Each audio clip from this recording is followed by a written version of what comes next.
The profound and wondrous Dharma is rarely encountered even in 100 million kalpas. Having it to hear, accept, and maintain, may I taste the truth of the Tathagata's words.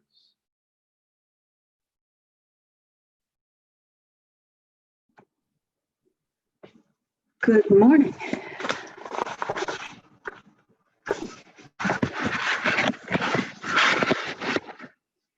So I'm giving the talk this morning. Welcome to everybody. Are we all Zoom? You can hear me, you can see me. Yeah. Thanks, John. So the polarization of our political world has been on my mind a great deal lately. It's been on everyone's mind, I think. And the political stances are only the rather shocking tip of an iceberg, because we are each and all masses of contradictions, both within us and between us. So we live divided against ourselves as well as against each other. And these opposites are everywhere. You know, we want to be responsible adults, and we want to be free like children, or as we imagine them to be. We hate our own aggressiveness, and we are really unwilling to let go of the grievances we hold that stoke that aggression. We want to speak out, and we want to remain silent. We want to focus on the climate crisis, but then we have this addiction to oil. We seek approval, we resist approval. It's endless. And when we oppose each other, when we oppose one thing to another, we reduce both to the points where they meet like drawn swords. Vast worlds become narrow ideas. For instance, I imagine most of you have what are called blue politics. Does that just mean the opposite of a Republican? Well, Republicans are a very varied lot. They're not just a label. And if your politics are blue, they probably range widely over economy, environment, race, climate, and differ from a lot of other shades of blue. These opposing views are sometimes called push-me-pull-yus, which is a nicely graphic phrase. And you know, I love etymology and sources of things. And so I went back to the source of this phrase for inspiration. And I don't know, some of you may know what I came up with. It was Dr. Dolittle. Those were important books for a couple of generations of kids. And those of us who didn't read them, at least a generation or two, know some sense of who Dr. Dolittle was. So the author, Hugh Lofting, was anti-war and very pro-animal. That's the main focus of his books. He preferred animals to people in real life. And in his books, he spoke with animals in their own languages. So they had languages, and it was his job to learn theirs and meet them. Lovely qualities. But he was also a racist and a chauvinist. And these also show up clearly in his books, but in ways that little kids probably wouldn't notice. What's worth preserving are some of his creations. These animals that he created, animals never seen before, like the great glass sea snail, the great glass sea snail. He had a lot of alliteration, and the Pushmi-pullyu. The Pushmi-pullyu is a cross between a gazelle and a unicorn, with heads at both ends of its body, or one of each head, one of each kind, a gazelle head and a unicorn head. And it's a savvy beast. For instance, it recognizes that it can speak from one head while munching hay from the other without rudely talking with its mouth full. And the Pushmi-pullyu sleeps one end at a time. The other, Lofting says, is always awake and watching. And since the two heads face in opposite directions and one is always awake and watching, the Pushmi-pullyu tracks anyone sneaking up to capture it. And that's why it's never seen in zoos. And that's as far as he takes it. But on the other hand, having two front ends to do the bidding of two minds, the Pushmi-pullyu can't get far in any direction. Each head sees a different world and wants to go in a different direction, which means it's stuck, it's stymied. It's a great image. So a world of opposites and contradictions is a world of delusion, and therefore a world of suffering. So the gazelle unicorn Pushmi-pullyu, with its gaze and worldview so divided, expresses this delusory way of living really well. And it illustrates how either it remains stuck or one side dominates the other and drags it around for a while till the tide of battle reverses.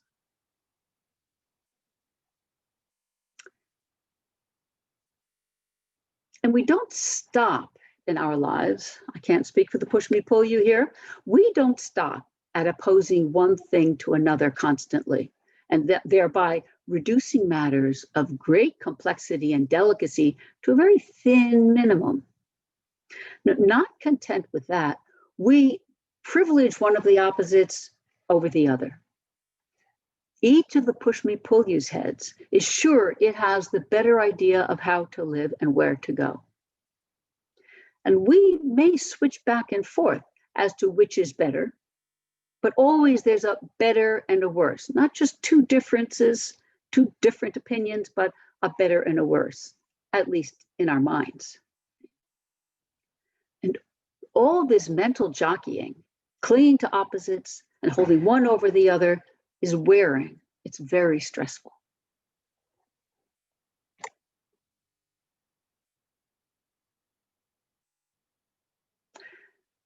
Thinking and living in terms of opposites turns life into a battleground. And it is so reductive. In consequence, reality is demeaned. It's narrowed into sound bites that pick one feature that stands opposed to one feature in another view. And the detail and the flavor gets buried.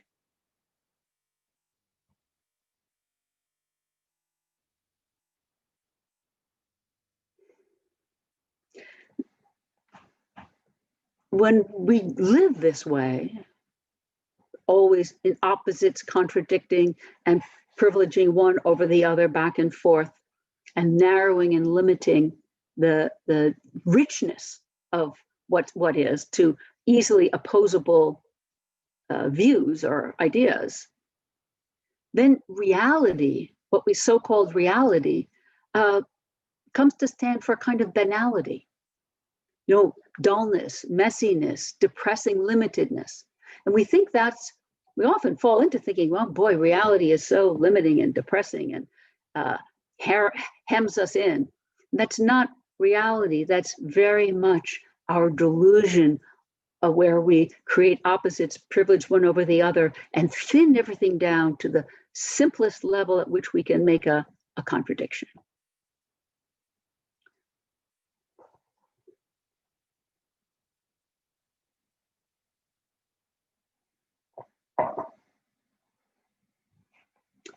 Thinking and living in terms of opposites turns life into a battleground. And as I said, it is so reductive. And so reality is demeaned, narrowed into sound bites that pick one feature that stands opposed to the other view, and all the detail and flavor are lost. And we humans tend to live in terms of our views. And we wind up living in those views as if they were reality. And thus we wind up in a kind of a flattened, dull world enlivened by animosity, because that's what we have that's salient, is the opposition. Living in terms of these opposites is a case of swimming in a small puddle and thinking it's the whole world. It's the inverse of real reality, which is the whole dynamic works.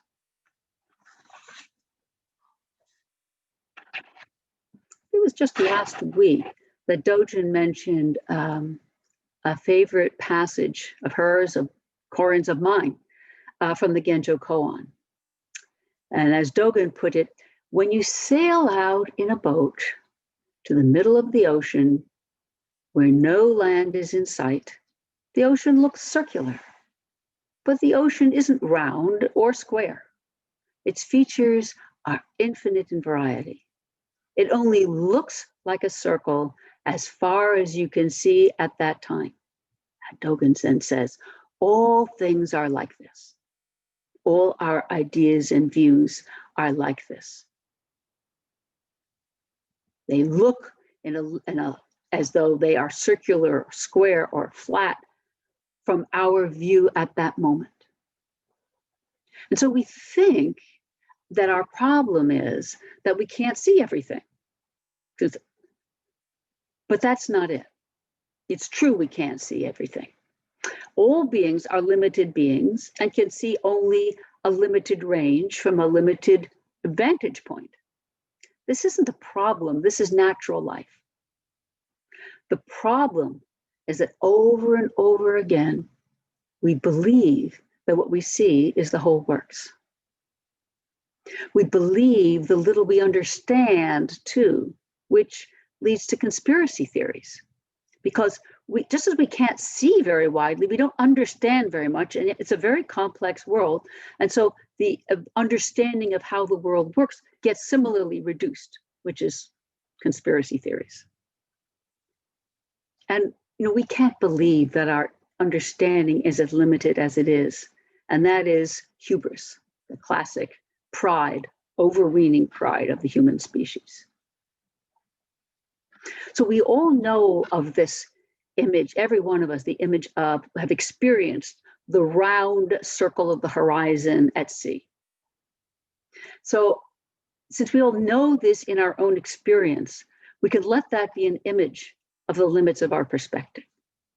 What you see is a small slice of what is. What you understand is a small slice of what is. So we need to bear that in mind and resist the temptation to believe it's the whole deal. It's difficult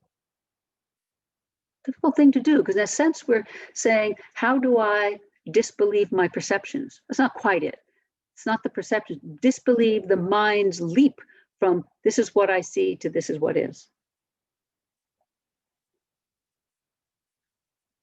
So as I started thinking about how to envision the ways out of this narrow world of opposition, the kid in me came up with a seesaw. So a seesaw is a kind of successful push-me-pull-you. Kids flying up, kids flying down, each in relation to gravity and the other's weight, like opinions flying back and forth, contained and organized by a fulcrum. So each depends on the other, and they know it. They don't always like it. Sometimes try to bounce the other one off the seesaw, but then of course you don't have a functioning seesaw anymore. So the two kids on the seesaw sort of depend on each other and yet are in separate worlds. And I thought, okay, well, you could balance on the fulcrum instead and not be tossed about. But that's a static posture, right? Dependent on these two opposing views bouncing up and down.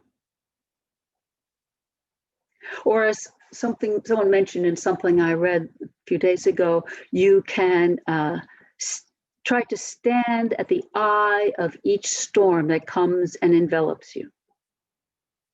This is more dynamic. It's a dynamic stillness out of the main turbulence, but not shut off from it. It's a posture of being settled in yourself while moving with the storm. But the direction of movement is the storm's, not yours. So you're dragged along without agency in the world. You have yourself, but you're at the mercy of all the forces of the world.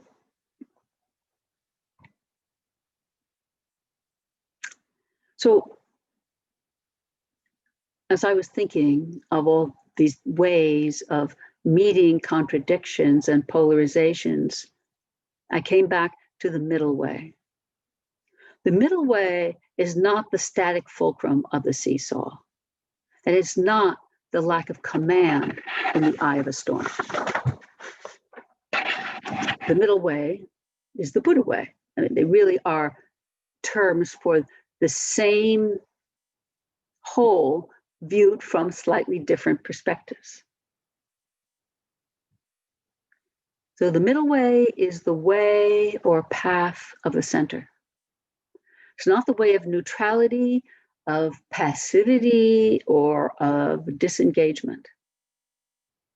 And it's not the way of averages or homogeneity. It doesn't just blend everything together into one homogenized mush.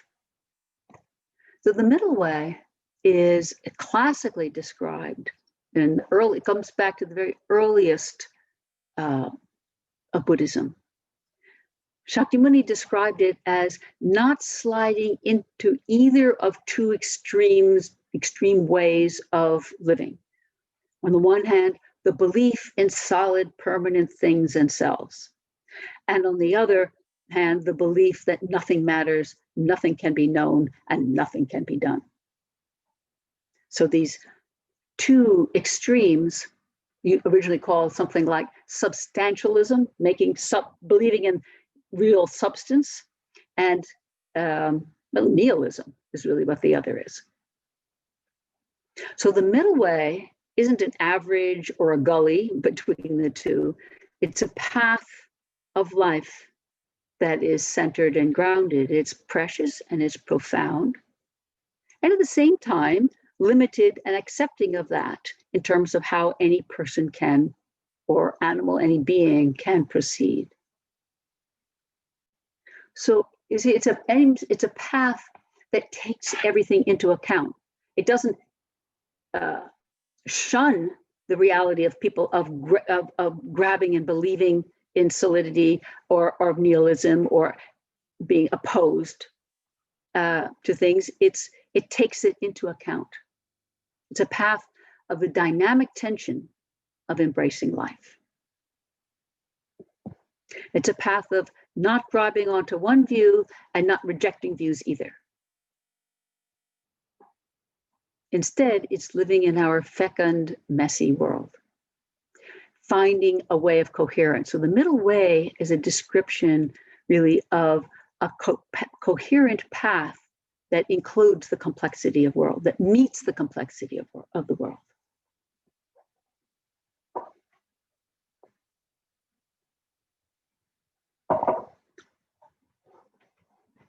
In one of Koren's recent talks, I think it was in August, he invoked a koan and our dynamic ancestor Yunmen.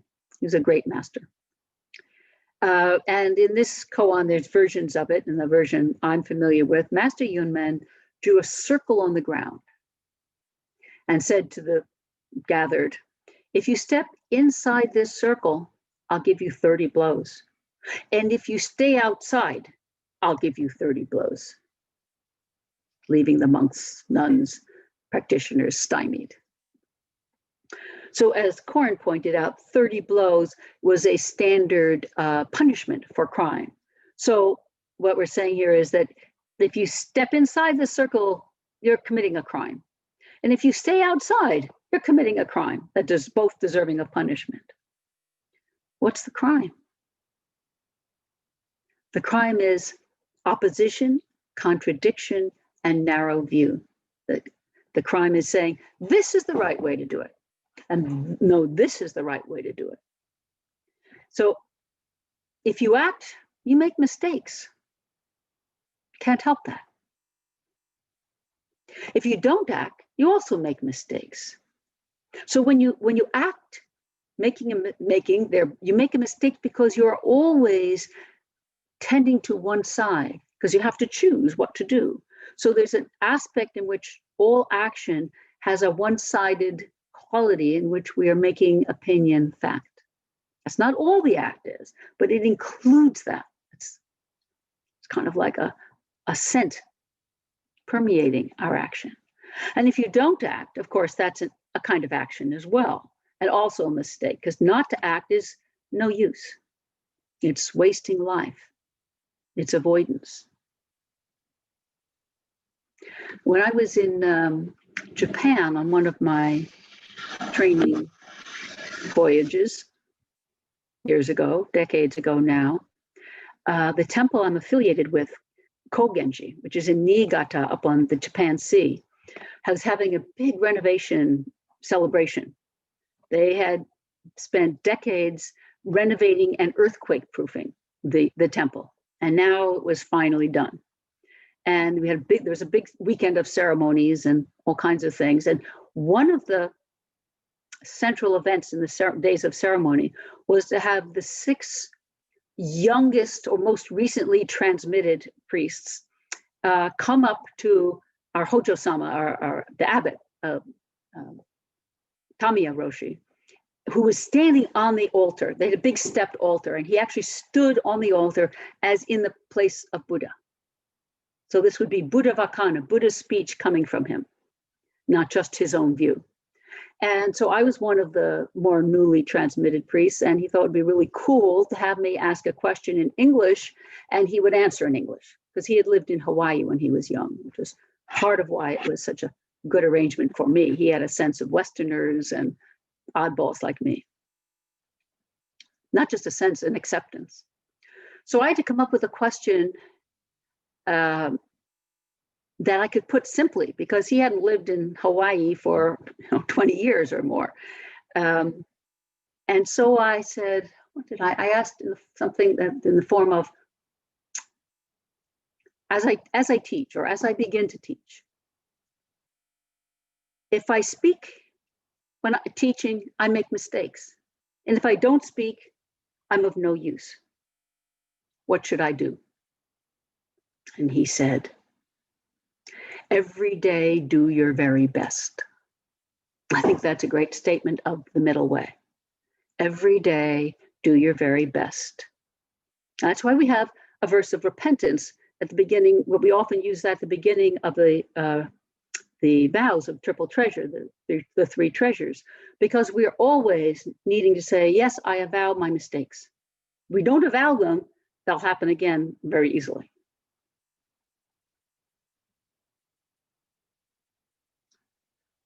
So this every day do your very best is living in the dynamic tension of a world that's complicated and pulling in 10 directions.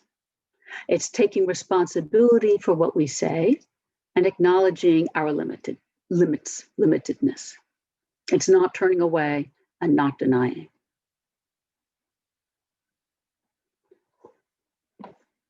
This is the middle way, the path of the center, the path of every day, do your very best. And our very best varies a lot. We have more energy, less energy, more focus, less focus. There's a very famous koan, one of our most famous, that says the human 100% effort is 80%. That's to say, the most and best we can do is never complete and full. It's just the best we can do that day, that moment.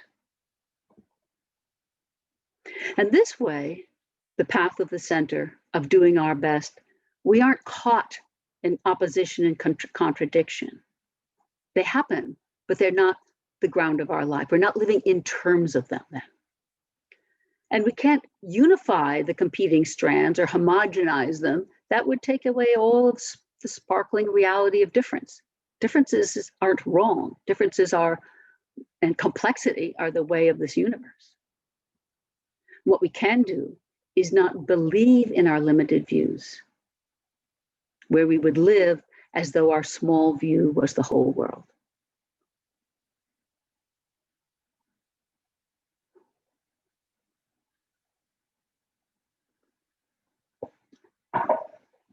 The middle way is the pattern or direction of awakening life in our Zen and Buddhist practice. So the middle way is a path and a pattern with which we can coordinate ourselves, orient ourselves in all this complexity. And the dynamic of this middle way is giving and receiving. It is exchange and connection. The dynamic of the middle way is taking in what is other so that it is no longer in opposition It does not mean agreeing with it, but taking it in and finding a true relationship to what is opposed to your mind or your life. What's a true relationship to what you would have to say perhaps you disagree with? So a true relationship respects the facts and feelings and the limits of my and the other's views. A true relationship respects your boundaries. The middle way is a description of boundaries. And it doesn't aim to destroy someone else's. So giving and receiving is a true relationship. Or maybe it's a way of describing true relationship. Fertile, productive.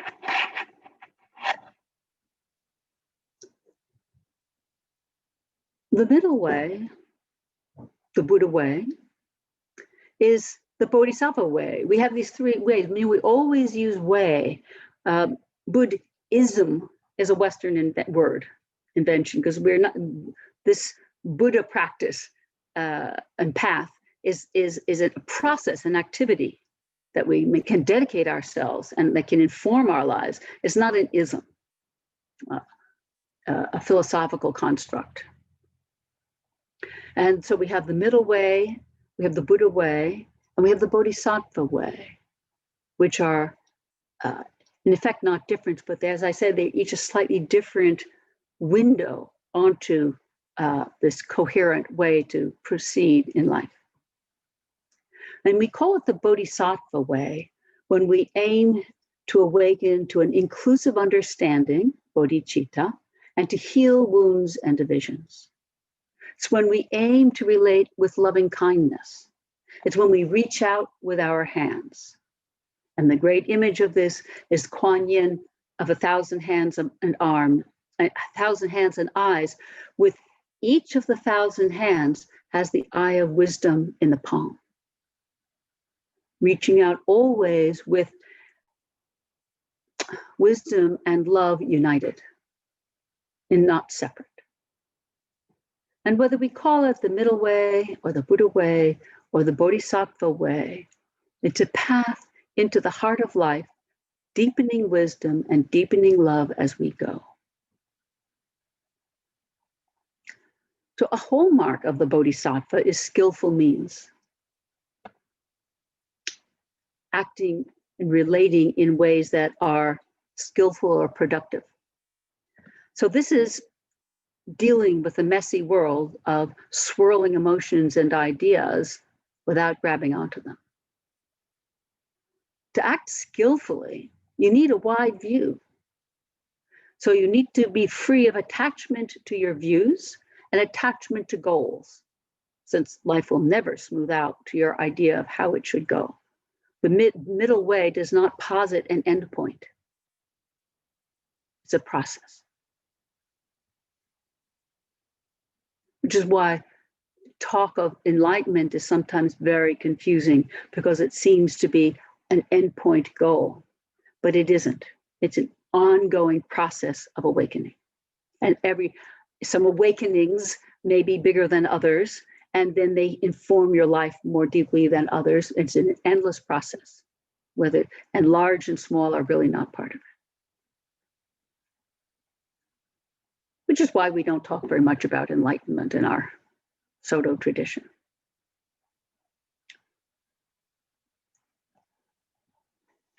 This is thirsty work.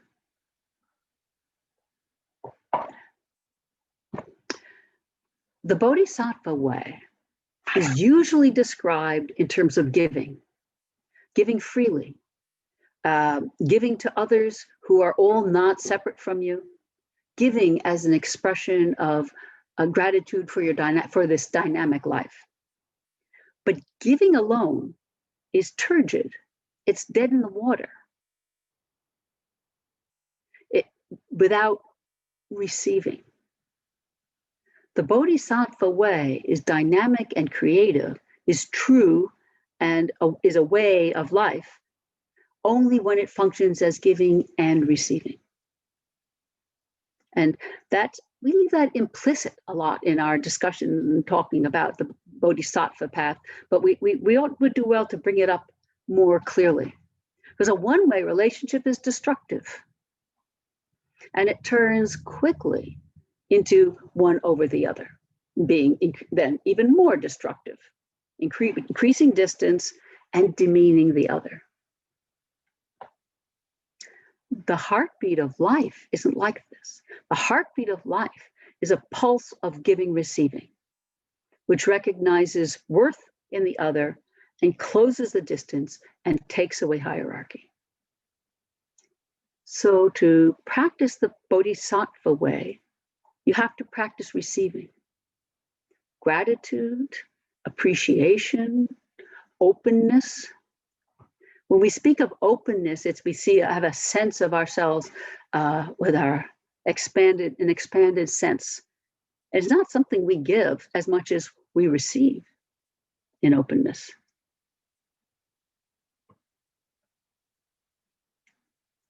Even to say giving and receiving is to deserve those 30 blows, because the and implies difference, a gap. Better to call it giving, receiving. But one of the hallmarks, the character of giving, receiving is generosity. It isn't stingy. Stinginess is not giving. Stinginess is not receiving. So giving is generosity and receiving is generosity. And neither works without the other. They cannot be separated.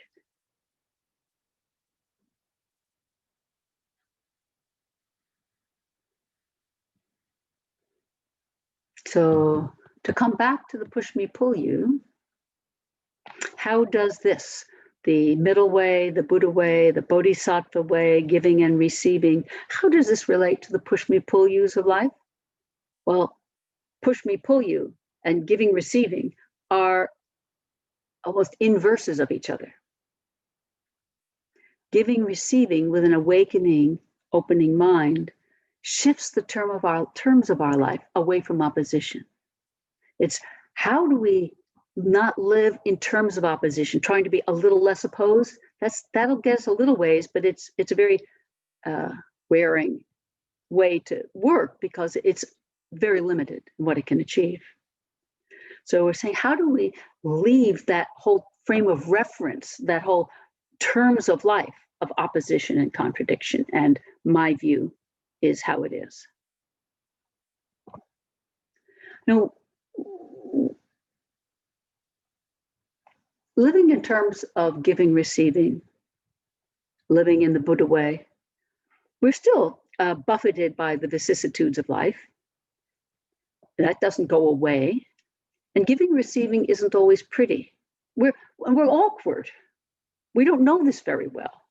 So we give somewhat awkwardly, we receive somewhat awkwardly, and there too is not something to be ashamed of. It's something to know. Oh yeah, I'm awkward. I think this is called being human. Or maybe it's called not being very adept, and I could become more adept. So we can pay attention to our awkwardness, but not to judge it and be limited by it. Because giving, receiving isn't always pretty, but it is true. It is always true. It's a true way of taking part and relating to what comes up. It's a way of finding and living from your truth, your inclusive true self.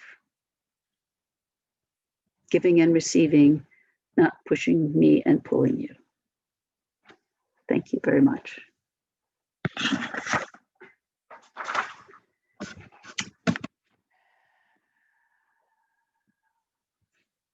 Questions, comments? Let me go to the full gallery view here. If anyone would like to say something, just unmute yourself and plunge in.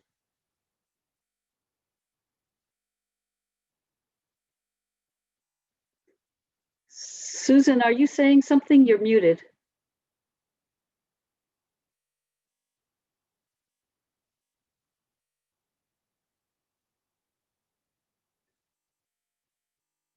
Susan, you're still muted. There, can you hear me? Yes, gotcha. Okay, great. as it is Joko's birthday today. Oh, thank you. I would, okay, so I would like to, if you don't mind, ask the kind of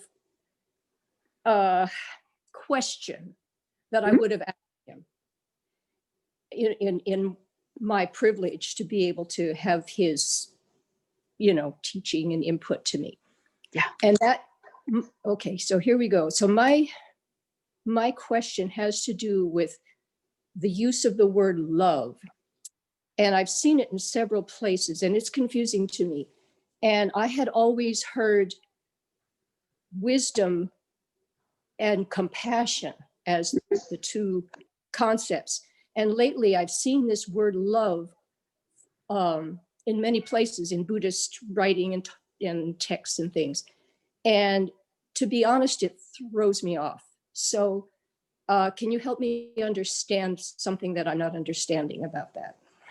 Well, I'm going to answer and then ask another question, if I may, because it's been taken up by me and others as a corrective, as a way of explicating an aspect of compassion.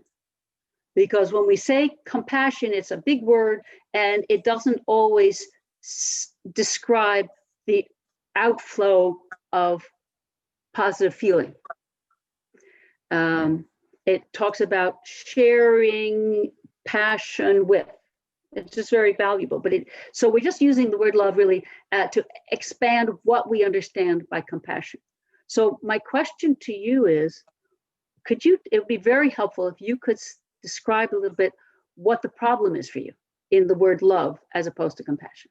Here we are in opposing, but still. Yeah. Well, I guess and this is my issue. But I've been balking lately at in general the westernization of the terminology of Buddhism. And to me, and because, all right, here's the truth. It goes to our background of the Christianization of our consciousness and our understanding of reality. And, they're lovely words, but I've seen the word God and soul and things like that. And these things are hard for me to accept. To me, compassion enfolds altruism and love. They're aspects of it. But the Bodhisattva, my understanding of, it's a compassion thing that takes in everything: pain, suffering, pleasure, because of course that's an aspect of suffering. So I think love is a valid thing, but I think I don't understand it as being a synonym for compassion necessarily. Does that make sense? That makes a lot of sense. It is and isn't. So we have to keep playing with words, with what word works to express which concept. And I generally use wisdom and compassion. I've used that all for ages. What we mean by wisdom is various things. What we mean by compassion is various things. So I think it's fine to call out love as maybe it's in many ways overused word in our culture, but it's not overused within Buddhism. So I want to be able to just use a variety of words. Maybe in my next talk, I'll go right back to compassion. Thank you, Susan. Thank you.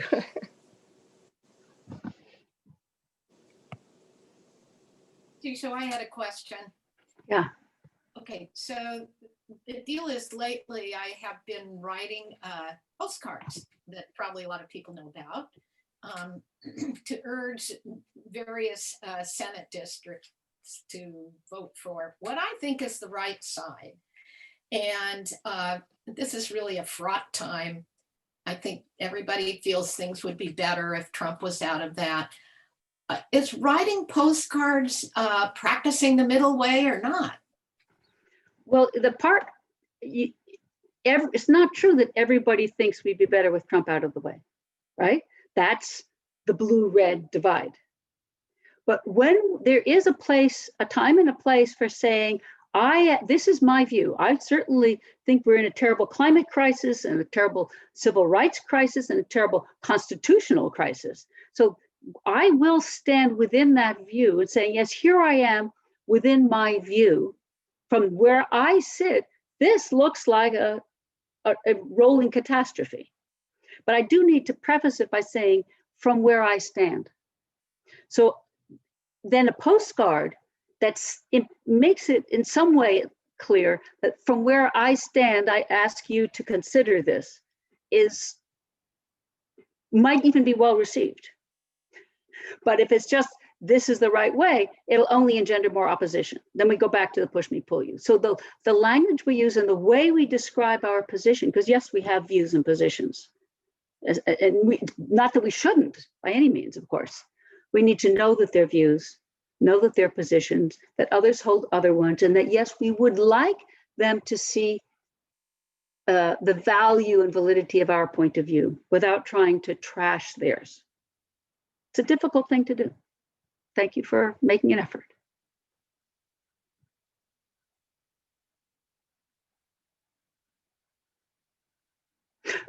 There was an exchange about this amongst one of the Zen teacher groups where we exchange emails. And one teacher said he was using the phone and he was calling people, and he found that found that pretty much no one agreed with his views. But as he has a very soft and approach.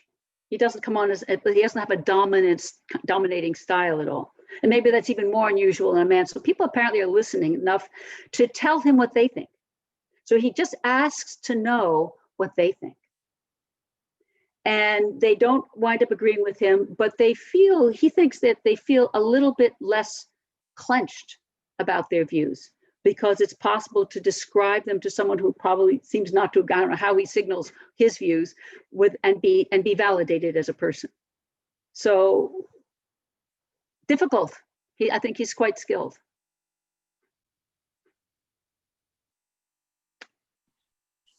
Jisho? Yeah. It's Annette. So this opens up what I felt during the week. So Holly did the postcards. I've been doing a few series of sending letters to people that the letters are all printed out, and but you add your personal note of encouragement to vote. And when you really get down to what it is, it's not encouraging to vote for anyone in particular. It's really just all it is, encouraging to vote. And as I was sitting here this week, I'm thinking, oh my goodness, perhaps I've been wasting my time. I should perhaps be pushing them in one direction or another. But anyway, it feels like sitting for a minute. It hit me like I was sitting in the middle of the teeter-totter. You know, I was doing that middle spot of, well, it's a fine thing to do, to encourage people to vote. Well, what you're doing is you're supporting the Constitution. You're supporting the body politic, which is tattered. So I don't think that's a non-action. Here you are writing these letters. Yeah. And you're encouraging, by your action, encouraging what you understand to be a wholesome action, and you're not telling them how to do it. I think that's a hard part to do, though. Yeah. When you have the opportunity to be slipped into somebody's mailbox. Right. Oh. Right. But anyway, this is lovely imagery with the responses I've been having is that some people are getting an awful lot of mail in their mailboxes, and they're tired of it. And a lot of phone calls and emails and texts, and they're not liking that. But the one that comes, not trying to tell them what's right or what to do or what's better, but just inviting them in some way, that's a positive thing. Yeah. And yet there's also a place for saying, this is my view and here's why. Mm-hmm. But at this stage, 4 weeks before the election, I don't know how much good that can do, but it can. I mean, these are different, valid perspectives as long as they're held in a respectful way, which is also sometimes difficult. Yeah. And to be able to hold that for our own sake as well as others. Yeah, that's the giving and receiving. We need to receive the whole validating and valuing of lives and views, as well as give that out. Yeah, some of those postcards I've been doing are Reclaim Our Vote postcards, which Our what? urge people. It's from an organization called Reclaim Our Vote. Ah. And the idea is to encourage people to vote, Yeah. which to me is, there's nothing wrong with that. Nothing wrong with that. Nothing wrong with that. Other? Jisho, Yeah, Jude. thank you for your talk. I wanted to ask you about addressing the level of suffering I'm experiencing, even as I have strived mightily to bring my practice into this incredibly difficult time. I have made an enormous effort to reach out to friends of mine who support Trump. I'm being really specific here. I'm not going to talk euphemistically. I'm going to be really specific because I feel like I'm not the only one that probably needs this. I've made an enormous effort to reach out to them, and I've said, please help me understand. I'm completely bewildered. And that's the beginning point of our so-called discussion. And my suffering comes from the fact that I feel that we're at a point where we're in tremendous danger of the conflation of opinion with fact. And because these conversations almost invariably wind up with, they can't defend or explain the actions and behaviors I bring up. I say, please, how can you defend this? And I'm not going to go into, because everybody knows what I'm talking about. How do you rationalize this? How can you support him in light of this?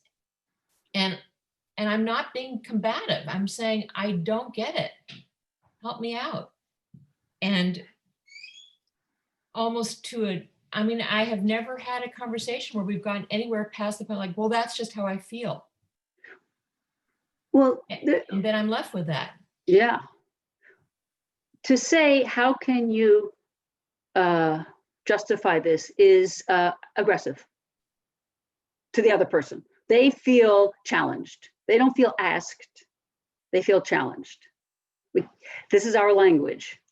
And even if you were to say, I want more gently, you can say it more gently. You can say, I want to understand your point of view, which isn't to say, how can you justify this?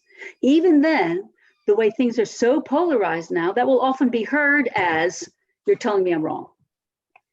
And what we see is that along with all of our ideas and views, it's a tremendous emotional investment on both sides.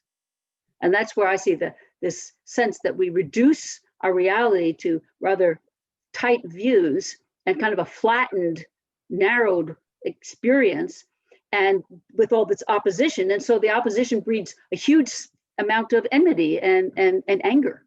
And that's what we get a lot of that coming up, because there's not a lot of discussing issues actually going on.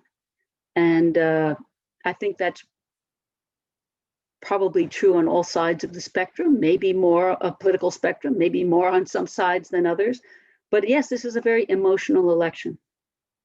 And the only thing to do would be to try, as this Zen teacher did, to say, I don't understand your view, could you explain it? Not can you tell me what's right, not can you justify it. I want to understand your view from a point of view of wanting to understand it, not wanting to change it, which is very hard for us because we want to change it because we're right? But wanting only to understand might get a discussion. It will not get a change of views much, might get a discussion. And that discussion was already a softening, maybe.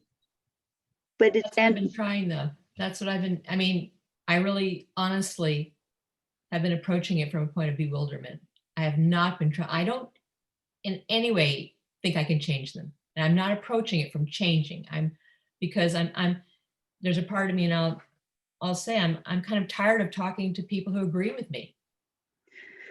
So I want to understand how did you arrive? Help me out. And what I would love to hear what you speak to is when talking to people, there doesn't seem to be a basis for using fact anymore.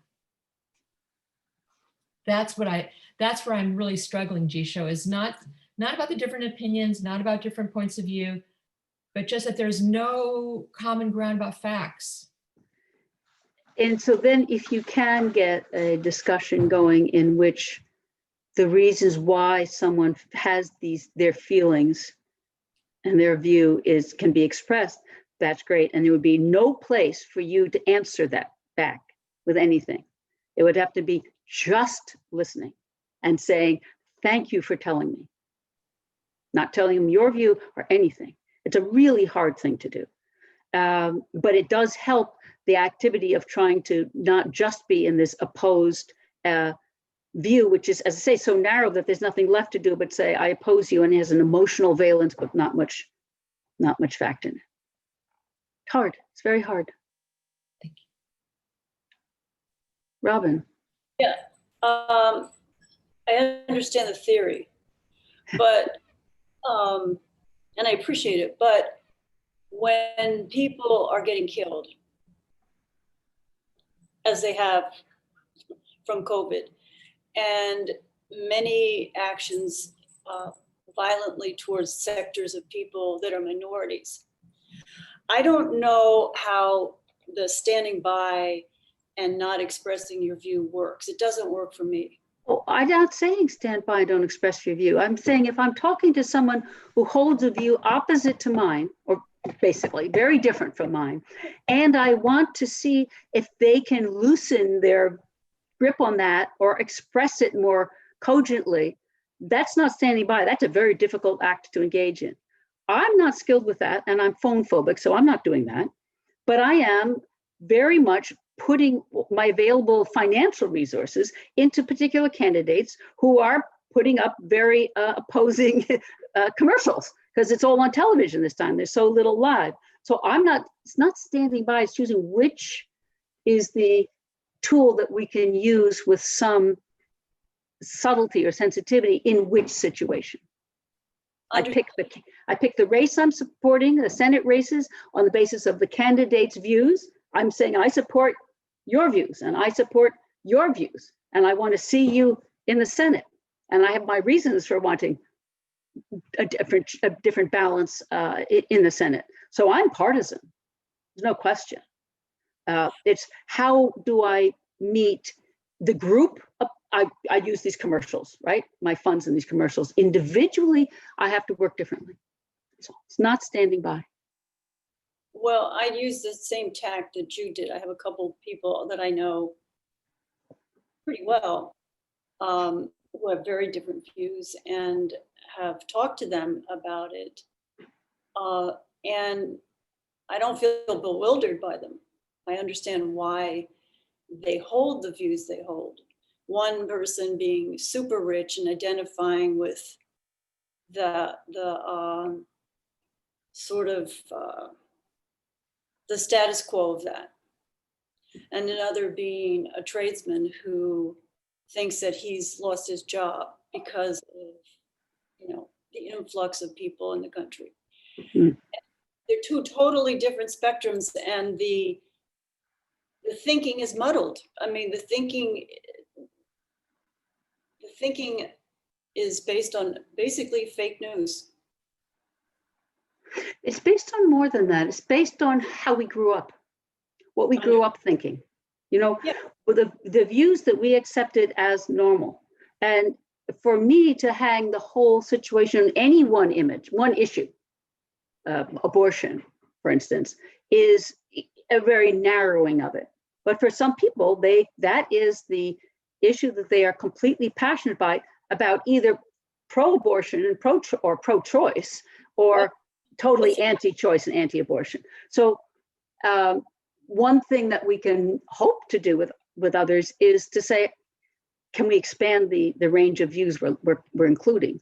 But people hold something so passionately, that's being locked into believing in that view, and that usually comes from a lifetime of that view. Just as I talk to people who read the Dr. Dolittle books, and now they're mature adults, maybe they even read them to their kids, and they don't remember encountering his racism in his books because they were so nice. But they were. There was a Black African prince who Dr. Doolittle wants to turn white so he can marry the princess, the white princess, whoever she is. You know, it's there, but we weren't seeing things that way 40 years ago. Many of us, some were.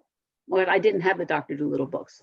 I don't know whether my parents saw through that or just didn't like them. But it's hard for us to see what we haven't seen before. That's kind of what we're asking each other to do. Work of a lifetime and the hope of the moment. But I think I'd like to, if you don't mind, leave politics for the moment in case there are any other questions, like about the Buddha way or compassion and love. That was a great question. And if not, we'll close. Let's wait a moment and see. Widen it out again. Hi, Jisho. This is John. Hi, John. Hi, John. Yeah, I wanted to go back that image from the Genja Cohen about being on a boat in the middle of the ocean. That's one that's always struck me whenever we do that one. And it's interesting because I'm a sailor. So if I was sitting on a boat in the middle of the ocean, not moving, that would be an odd thing to do in a sense, just to be sitting on a boat in the middle of the ocean at the. Well, it's not saying you're sitting still necessarily. I know it doesn't, but if you sail, it's still round. How come? Yeah. Well, I guess I wanted to play with the image because when if I was on a boat in the middle of the ocean, I would be on a sailboat, and a sailboat's interesting. It's a dynamic tension to move it. It's a sail, the keel, and your hand on the tiller guiding it. And as you sail, as you move, then your sphere, your view moves. You leave the one horizon behind you and move forward into the next horizon.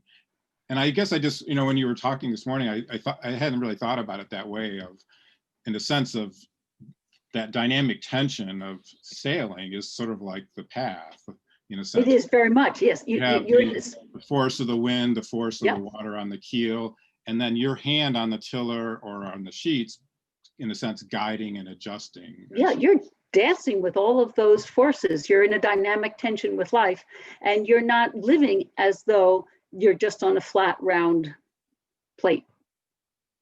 No. Yeah. But I find that's really lovely. Now, Dogen, who came up with this image, went to China. He spent a very long time in a very dangerous voyage, but he didn't have his hand on the tiller at any point. So he was a passenger in that passive position where he could muse on and be deeply moved by that sense of what isn't possibly round and undifferentiated looks that way. So yeah, maybe if we could always remember to be the sailor. Lovely. Thank you, John.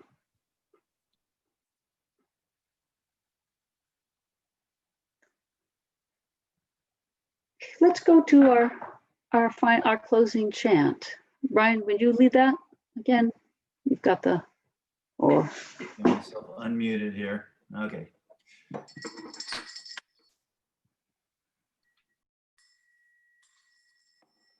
Beings are numberless. I vow to free them. Illusions are inexhaustible. I vow to end them. Dharma gates are infinite. I vow to enter them. The Buddha way is boundless. I vow to realize it.